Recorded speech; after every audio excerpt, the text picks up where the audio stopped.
Fala, povo, tudo bem? Diego aqui, Backlog Chaser, para a primeira resenha do canal. Resenha essa de uma trilogia de fantasia, trilogia escrita pelo britânico Joe Abercrombie, que me decepcionou demais, mas que também no fim eu gostei demais. Então, como que eu fui da decepção para gostar muito, né? Bom, ele lançou esses livros entre 2006 e 2008 lá fora. Aqui no Brasil chegou entre 2013 e 2015.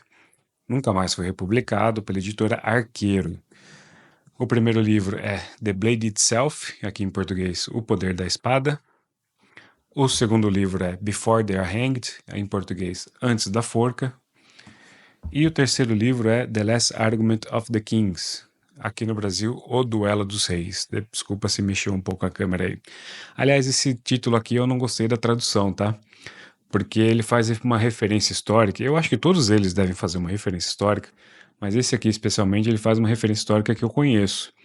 Em inglês, The Last Arguments of the Kings faz uma referência ao rei Luís XIV, Luís XV, o rei francês, que ele mandou pregar essa frase em latim em todos os seus canhões, querendo argumentar que o último argumento dos reis era a declaração de guerra, né? Era a guerra. Então quem pega isso daqui e conhece um pouquinho de história, já saberia que vai ser um livro muito focado em guerras, em batalhas. Mas é isso. Então vamos falar dessa trilogia, vamos explicar o mundo, os personagens, o plot, o que eu gostei, quem são meus personagens favoritos, o que me decepcionou e por que no fim eu gostei. Tá certo? Vamos lá. Vamos falar um pouco do mundo da trilogia A Primeira Lei. Temos então, aliás, uma das falhas desse livro é que ele não tem mapa. E isso tá também no original, se eu não me engano, tá? Só foi ter um mapa bem posteriormente. Mas nós lidamos basicamente com o Império do Meio, chamado de Midland no original, e aqui Império do Meio. É uma ilha envolta por outros continentes e com sua capital Adwa. Então, praticamente tudo vai se passar nessa ilha, nesse império como enredo principal.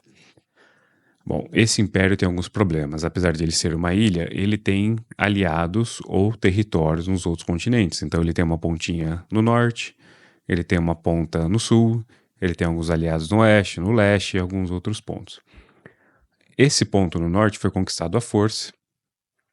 E lá no norte, chamado de Northland ou Reinos do Norte, né? Eles nunca foram muito unidos, mas hoje tem um senhor de guerra lá chamado Berthold, que está unificando essas tribos do norte, seja por força, seja por aliança, e ele quer o norte por inteiro, né? Então ele quer esse pedaço que pertence ao Reino do Meio. Lá no sul, nós também temos um outro império chamado Gurkel. Esse império já é mais um império tirânico, escravocrata, e ele também está se preparando para conquistar esse pedaço que pertence ao Império do Meio. Então o Império do Meio ele se vê aí rodeado de inimigos e com duas guerras se aproximando. Além disso, há todo um contexto político interno, já que o rei é muito velho, já não comanda mais nada, seus herdeiros não são bons o suficiente para a tarefa, então o reino ele é comandado basicamente por um conselho fechado, onde tem ali a nomeação por indicação, né? Esse conselho funciona, então você tem ali o chefe da militar, você tem ali o chefe jurídico e você tem também ali o chefe da inteligência interna, né? O chefe da Inquisição. A Inquisição aqui ela não é uma Inquisição religiosa, tá? Ela é uma Inquisição de segurança. E como toda Inquisição ele vai fazer tudo a partir de tortura. Mas enfim, e tem um quarto posto ali que está desocupado há anos, nunca ninguém ocupa. Mas o reino então é comandado por esses três, na verdade. Quem leu ou assistiu Game of Thrones lembra muito o Pequeno Conselho, né? Acho que chamava Pequeno Conselho em Game of Thrones, onde você tinha ali a mão do rei e algumas outras pessoas, figuras importantes. E tem o Conselho Aberto, que é formado por centenas, dezenas de lordes e outros representantes do reino. Enfim. Então, esse é o mote.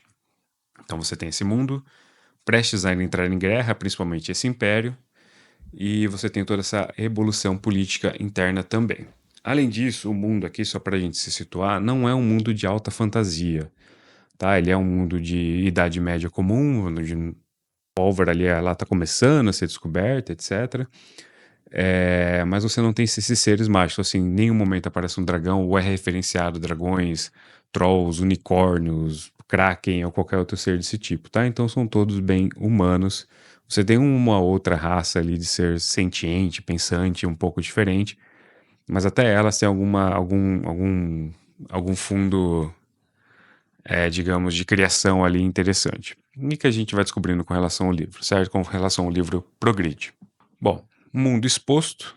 Vamos falar então um pouco dos personagens. A gente vai acompanhar o ponto de vista de 6 deles, 3 principais, 3 coadjuvantes. Os 3 principais, vamos começar então lá pelo norte. Um dos principais está lá, que é o Logan, Logan Nove Dedos, ou também chamado de Nove Sangrento. O Logan ele tá junto com o seu grupo, que ele está fugindo desse rei Betold, né, que está unificando os reinos lá do norte. Ele tem uma rixa muito pessoal com esse cara, o grupo dele tem uma rixa muito pessoal com Betold, e com o decorrer do livro a gente vai descobrir do porquê dessa rixa, por que eles estão fugindo. Na verdade, eles estão meio que ali uma força de resistência. O livro começa exatamente com ele, tá? Eles estão ali numa floresta, acordam e eles estão sendo atacados por um ser chamado Shankas, que eles são meio humanoides, mas eles são mais selvagens, têm a cabeça toda achatada, são mais ágeis, etc. O Logan acaba caindo num rio e quando ele volta para o acampamento ele não encontra mais ninguém, ele acha que todo mundo morreu. Então ele fica, pô, eu não posso ficar aqui no norte sozinho, eu não posso ir mais a norte ainda, porque senão vou ser capturado e morto, então eu preciso começar a ir para o sul. Quando ele vai para o sul, ele resolve conversar com os espíritos. Ele consegue conversar com pequenos espíritos, assim, fazendo um ritualzinho numa fogueira. E esses espíritos falam para ele que ele devia encontrar um mago que está ali nas proximidades. Então ele vai de encontro a esse mago. Esse mago é o nosso 7º personagem principal. Mas ele não há ponto de vista, tá? Então a gente sempre vê tudo o que acontece com ele através do ponto de vista dos outros. Então todas as falas, todas as atitudes do Byas em determinado momento, a gente vai ver através dos olhos do Logan. E em outros momentos, com o decorrer da série, a gente vai ver com os olhos dos outros personagens com quem ele vai interagir. Lá no norte ainda, a gente tem um personagem coadjuvante, que a gente também acompanha o ponto de vista, que é o Cachorrão, que ele faz parte desse bando aí do Logan, que ficou para trás, e eles acham que o Logan morreu no ataque. Então eles decidem eleger um novo líder, que no caso ali é os 3 Árvores, que é o mais experiente, mas a gente acompanha o grupo dele nas andanças ali pelo norte através do Cachorrão. Bom, lá no Império do Sul, a gente vai acompanhar a Ferro Maldin. A Ferro ela é uma ex-escrava, ela é ex-escrava não, ela é uma escrava fugitiva desse Império Gurkense, e tudo que passa na cabeça dela, tudo que ela mais quer, tudo que ela deseja é só vingança, é só isso, ela só quer vingança. Então toda hora que ela vê alguém desse império, vestido com alguma coisa desse império, ela pensa já em como matar essa pessoa, independentemente do tamanho da responsabilidade que essa pessoa tem ou não no que aconteceu com ela, o que está acontecendo com os povos ali. A missão dela é se vingar e matar até o último pessoa que tem ligação com aquele império. Bom, ela está fugindo, está cercada, e de repente ela encontra. Gente, eu vou dar. Vou parar aqui, mas ó, eu vou dar spoiler de mais ou menos 1/3 do primeiro livro, tá? Só pra gente conseguir ter noção de como a história vai se desenvolver. E enquanto ela tá encurralada num deserto, ou seja, ou ela vai morrer capturada, ou ela vai ser morta em algum combate, ou ela vai morrer por causa do deserto. Aí ela encontra um outro cara chamado Yue, que mais pra frente a gente descobre que ele também é um mago. E esse cara ele tem uma habilidade que ele consegue se disfarçar de qualquer pessoa. Então ele consegue passar por barreiras, por qualquer lugar que ele quiser, ele consegue entrar, passar, atravessar, então ele fica andando pelo mundo, certo? E ele fala pra ela, ó, eu consigo te tirar daqui, mas você vai ter que me fazer um favor mais pra frente.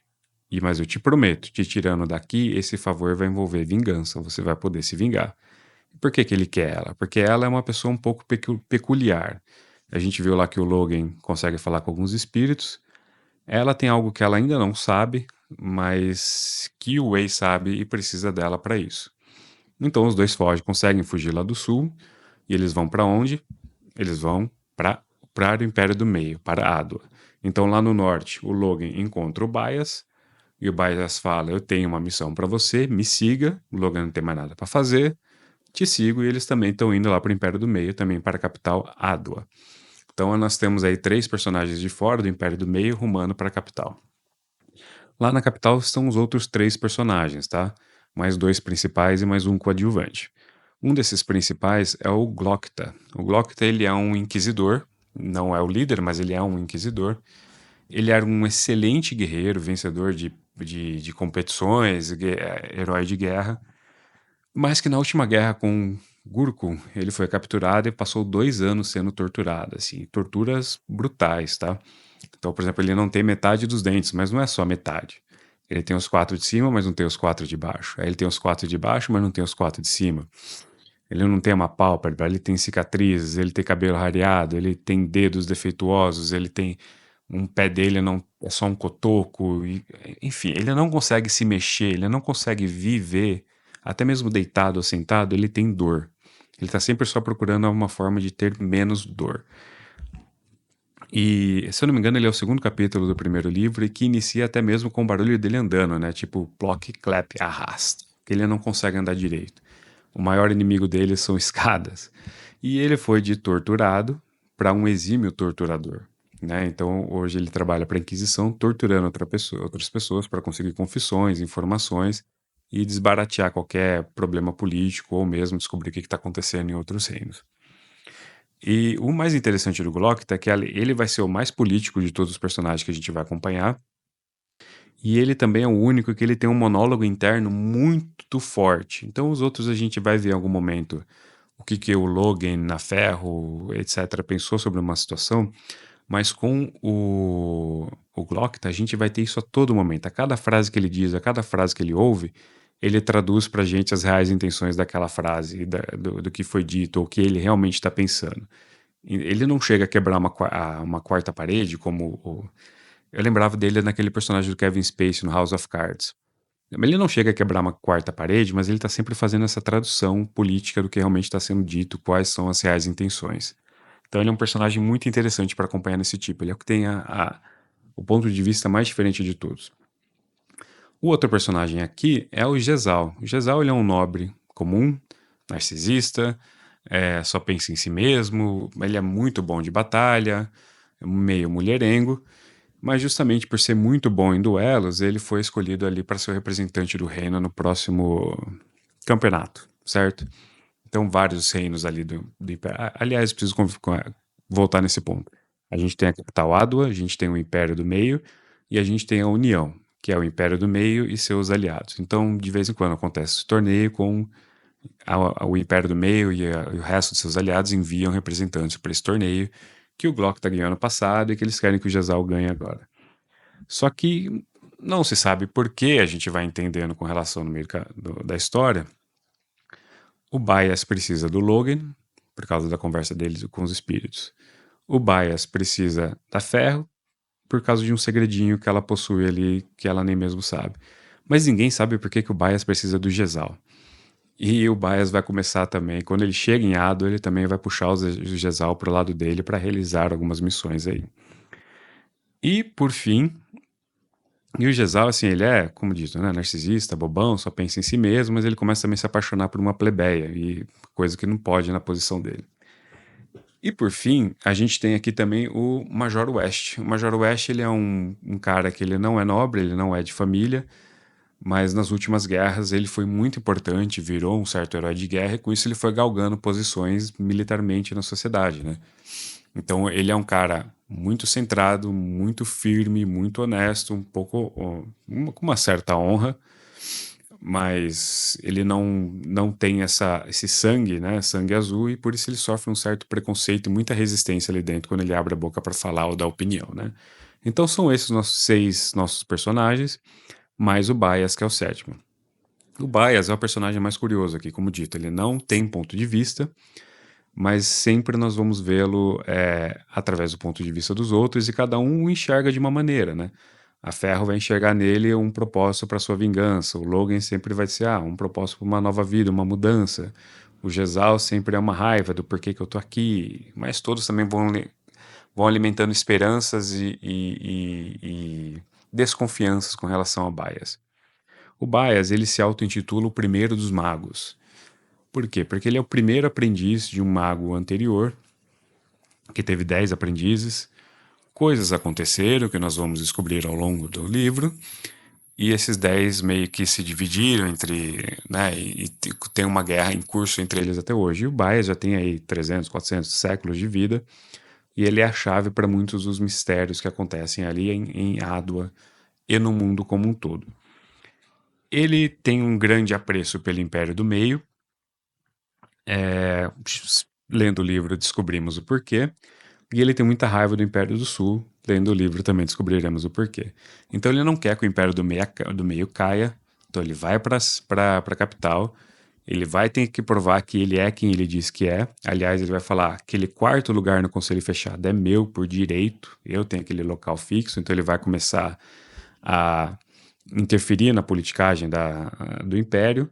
E ele vai virar pro Logan, pro Jezai, pra falar: vem comigo que a gente tem que achar um negócio para poder derrotar para pôr fim nessas guerras que estão por vir, certo? E saímos vencedor. E aí então a gente vai ter aqui agora um Senhor dos Anéis às avessas, né? Enquanto lá a gente tem um Gandalf puro, bom, reunindo um grupo de bons para ir matar o Anel.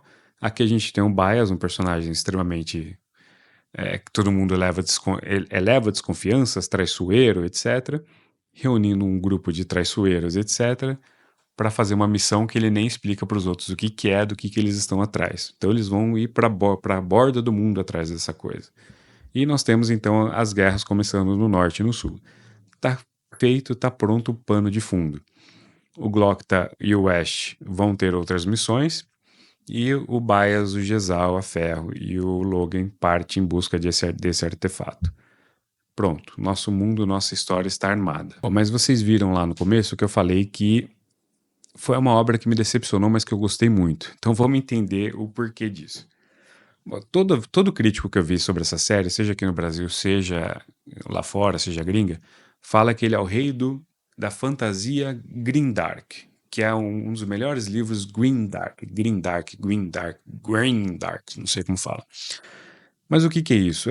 Algumas pessoas vão falar que é um gênero, outras vão falar que é um tom de história, mas grimdark basicamente significa sombrio e sinistro. E são histórias caracterizadas por mundos muito hostis, mundos severos, mundos com seres inimagináveis ou seres poderosos demais e que não, a maioria das vezes não são bons seres. Mundos que estão indo para calamidade ou que já estão em estado de calamidade. Mundos de guerra, mundo onde pessoas simples e comuns, né, estão sempre aí matando, vendendo o almoço para comprar janta. São mundos desesperançosos, desoladores, mundos violentos, com violências pesadas, violências explícitas e com personagens em tons de cinza. Então você não tem um arquétipo do bom puro ou do mal puro. Todo mundo aqui é tom de cinza. Todo mundo tem ações ruins no seu passado ou no seu presente, ou estão cometendo atrocidades no seu presente, ou vão cometer atrocidades, não bem atrocidades, mas coisas ruins no seu futuro, né? Então você não tem esses arquétipos. Então a gente tem essa composição de mundo sinistro, desolador, desesperançoso, dark. E esse livro ele não é isso, tá? Toda a parte que eu falo dos personagens de serem cinzas, violentos, explícitos, etc., tudo isso tem, mas a parte do mundo não está presente aqui. O Império de Ado é um império bonito, é um império em expansão, é um império com cultura, é um império que está sobrevivendo, é um império que já está durando aí não sei quantos séculos.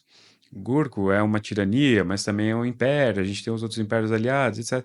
Então, assim, é um mundo vibrante, ele não é um mundo que está tentando te matar simplesmente por você existir, entendem? Então, quando eu comecei a ler o primeiro livro, eu ficava toda hora: porra, não é o que me venderam, não é o que me venderam, não é o que me venderam, não é Grim Dark, não é sinistro e sombrio o suficiente. Aliás, toda essa violência, ainda que explícita, me lembrava muito filmes como Bastardos Inglórios, Django. Mais recentemente assisti aquele Guerra Sem Regras com o Henry Cavill. São filmes que são violentos e explícitos, mas eles sempre têm um tom de comédia no fundo, com musiquinhas vibrantes, etc. Então, assim, você dá risada e se diverte, você não fica ali com aquela coisa pesada no consciente, nos ombros, né, de que vai acontecer, qual que é a próxima merda que vai acontecer. Então isso foi o que me decepcionou. Mas, apesar de eu estar lidando com essa decepção o tempo inteiro, ao mesmo tempo, em tempo inteiro, o livro me fisgava aqui com o seu plot, com o seu enredo. Eu quero conhecer mais desse mundo, eu quero conhecer os mistérios com relação ao bias, eu quero entender o que que é a primeira lei, e de repente aparece uma segunda lei. Eu quero aprender o que aconteceu com os magos para eles saírem brigando, se romperem. Eu quero saber o passado do Logan, tá? Então, assim, eu quero entender o que está acontecendo aqui, o que que é esse artefato, como que essa guerra vai ser resolvida. Então, apesar de eu ter essa decepção inicial, no fim o saldo foi extremamente positivo. O livro me fisgou do começo ao fim e eu não consegui parar até terminar. E o que que eu posso colocar aqui como exemplos de Grimdark, só para se alguém se interessou? Ainda nos livros, em fantasia, eu recomendo a própria trilogia A Companhia Negra, uma trilogia do fim dos anos 80. Acompanha ali um grupo de mercenários que é contratado para lutar por uma vilã. Essa vilã está destruindo as terras do norte, então eles vão para terras que não conhecem para lutar por uma vilã e descobre que tem um vilão pior ainda surgindo. Então eles vão participar de uma batalha de vilões contra vilões em território desconhecido, sendo eles mercenários, já pessoas sem muitos escrúpulos, etc. Então ali, ou seja, em um mundo indo à decadência, com seres muito mais poderosos do que eles, dando ordem, manipulando-os, etc. Então assim, o contexto ali é muito diferente. Ainda nos livros, muitos contos do Lovecraft têm esse contexto sinistro, sombrio, de impotência, de desesperançoso, de que os humanos não são nada. Aqui na trilogia, os humanos são tudo, entendeu? Você não tem esses outros seres. Nos livros também, alguns livros do Cormac McCarthy, como Meridiano de Sangue, A Estrada. A Estrada, aliás, tem um filme com Viggo Mortensen, né? O Aragorn do Senhor dos Anéis. Saiu uma versão em HQ recentemente aqui no Brasil. Filmes também tem aquele livro Fúria, com Brad Pitt, de uma equipe de tanque de guerra na Segunda Guerra Mundial. Personagens extremamente tons de cinza, extremamente violento, explícito na sua violência, gráfico, mas em nenhum momento você tem ali comédia, está todo mundo pesado, né? Tá todo mundo tenso com aquela situação. Você tem um mundo ali a merda no meio da Segunda Guerra Mundial. Então é um filme também muito sinistro, muito sombrio. Cometem atos horrorosos. Talvez você não tenha a coisa dos seres maiores, divindades, etc., mas você tem essa sensação de impotência, né? Se ficar o bicho pega, se correr o bicho come. Ao contrário. Se correr o bicho pega, se ficar o bicho come, né? Então, olha, tem também mangá, né? A série de jogos Dark Souls. Pra mim é Grim Dark, não é só Dark Fantasy, é Grim Dark, né? Você é ali um ser que está no Dark Souls 1, por exemplo. Você controla um personagem que não tem ali uma moral definida, você controla um personagem que morre o tempo inteiro, que está virando zumbi, que está virando algo vazio, algo hollow, num mundo em completa decadência, com seres de poderes inimagináveis, todo mundo é sinistro, todo mundo é dark, você não tem aliados, ninguém é bom, etc. Então, Dark Souls para mim também é um Grim Dark. E no mangá, para mim, é o exemplo maior de Grim Dark que nós temos hoje, que é Berserk, né? O Berserk. Cara, quer falar de sombrio, quer falar de coisa pesada, quer falar de sinistro, quer falar de pessoas ruins, leia Berserk, que olha, pesado. Já começa a primeira página pesada, o personagem principal já vem de um nascimento pesado. Ele nasce de uma prostituta enforcada. A prostituta grávida foi enforcada e ele nasce dela e é resgatado por um grupo de mercenários e passa a viver com um pai abusador. Já começa assim a história. Parabéns, né? Então, isso é o Grim Dark. Apesar, então, dessa decepção, o livro me pegou muito por todos os motivos já ditos. Não sei se eu vou dar nota aqui nesse canal, nessa página, mas eu daria aqui por primeiro uma nota 8, para os outros dois 9, quase 9,5. Então é uma trilogia muito boa que já entrou entre minhas favoritas do que eu li. Os meus personagens favoritos obviamente é o Logan. O Logan ele tem uma dupla personalidade, uma segunda persona, que se chamam de Nove Sangrentos. E essa segunda persona ele fica louco, ele fica igual o Guts no Berserk, sabe? Ele sai matando o que tiver na frente. E para de ligar pouco para dor, ele não sente mais dor, ele não tem ele só quer matar. Ele entra nessa de só quer matar. Então é muito interessante ver a progressão desse personagem, que ele quer tentar mudar, ele quer sair dessa vida e vocês vão descobrir se ele consegue ou não. Além disso também tem todo um contexto dele que ele sempre fica citando frases e os outros passam a repetir as frases que ele cita, mas todas essas frases dele vêm do pai dele, né? Que, por exemplo, facas nunca são demais, então ele tem facas por todo lugar no corpo. É melhor você fazer um trabalho logo do que ficar reclamando, remoendo dele, e por aí vai. Então, algumas são clichês, algumas são interessantes, novidades, então ele é um personagem tanto quanto estoico nesse sentido. Também gostei muito do Glokta, e o Glokta foi um caso em que eu não gostava dele no primeiro livro e comecei a gostar ali a partir do finalzinho, principalmente no segundo. Também gosto muito do Major Wash. Não gostei nada do Jezal e principalmente da Ferro, assim, né? São personagens que não me agradaram, alguns eu achei que ficaram meio para escanteio depois.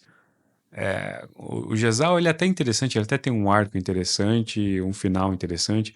Aliás, se tem uma coisa aqui que é bem grindark é o final, tá?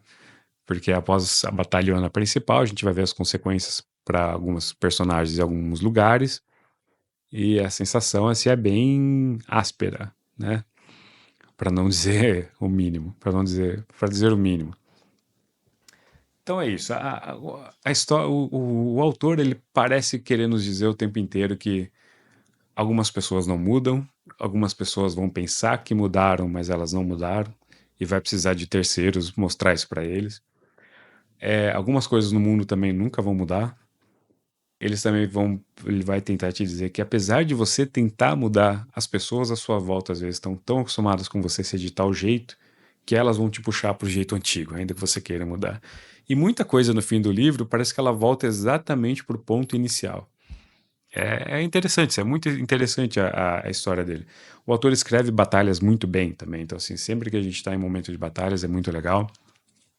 Esse tom de comédia sarcástico é muito bem feito, eu gostei bastante, em diversos momentos eu dei ali uma gargalhada. Então assim, é um livro muito bem escrito, não é difícil de ler, voa, tranquilíssimo, principalmente quando vê os personagens que você gosta, né?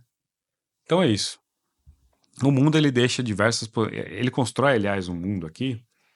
Falando então um pouquinho da expansão, né? Do que a gente tem no Brasil. Ele constrói um mundo aqui muito aberto à expansão. Então ele constrói esses reinos, ele dá dicas interessantes sobre esses reinos. Mesmo os personagens que ele apresenta, você fica querendo saber mais. Pô, eu quero saber da história do Logan, né? Como que ele... Porque todo mundo que tá no grupo dele, ele derrotou em algum momento. Então eu quero saber como que ele derrotou, conheceu, formou esse grupo. Eu quero conhecer do tempo que ele trabalhou pro Bertholdt, hoje ele é inimigo. Eu quero saber como que o Bias virou mago e conheceu os outros magos e brigou com esses outros magos. Eu quero conhecer a história sobre o Artífice lá atrás, né, que é um dos primordiais. Eu quero conhecer a história de como a Ferro foi capturada e depois conseguiu fugir. Então, assim, ele deixa diversos enredos ali, diversos pontos para que expansão do futuro, coisa que ele fez. Então, além desses 3 livros aqui, depois ele lançou mais 3 livros de volume de aventuras de volume único. Nós temos então aqui The Heroes, que não tem versão em português. Aliás, mais nada tem versão em português, tá? The Heroes. E aqui então a gente já vai ter essa coisa de ter um mapinha, né? Ó, que é bem legal, todo coisadinho. Mas ó, se a gente vier aqui, deixa eu encontrar aqui. Depois eu acelero isso aqui. Depois eu edito essa parte. Ó, a gente já tem um mapa aqui, mas aqui é um mapa de onde vai acontecer a batalha desse livro. E conforme o livro vai rodando, esse mapa ele vai sendo atualizado, né? Que é bem interessante. Então aqui a gente já tem ele um pouco mais atualizado. O segundo livro que ele lançou foi Best Serve Code. Eu não estou falando aqui ordem de lançamento, tá? Mas são os 2 que eu tenho.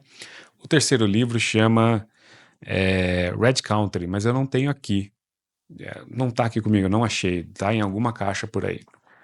E, por fim, depois disso tudo, ele lançou uma nova trilogia chamada Era da Loucura, que eu só tenho o terceiro livro aqui, que é The Wisdom of Crowns. Esses livros, então, nunca saíram. O Best Serve Code tinha aí rumores de sair um filme, com a Rebecca Ferguson, que ela fez a série Silo recentemente, né? Fez também Missão Impossível e tal, mas deu uma esfriada, não sabemos aí se vai sair ainda ou não. Mas quem sabe, se sair, alguma editora vem, lança o livro, relança os primeiros, tá? Porque os primeiros são difíceis de achar, tá, galera? Você vai gastar aí uns bons R$ 200 por volume. Ainda bem que eu peguei lá atrás. Então é isso. Fica a recomendação. Recomendo bastante. Apesar de não ser o que eu esperava, foi muito bom. Então fica a recomendação. Espero que vocês tenham gostado. O próximo livro a ser criticado está aqui. Fiquem aí. Logo, logo eu trago para vocês a resenha de A Loira de Concreto, do Michael Connelly. Beleza? Então é isso. Tchau. Até a próxima. Curta, comenta, compartilha, segue. Enfim, né? Vocês sabem. Tchau.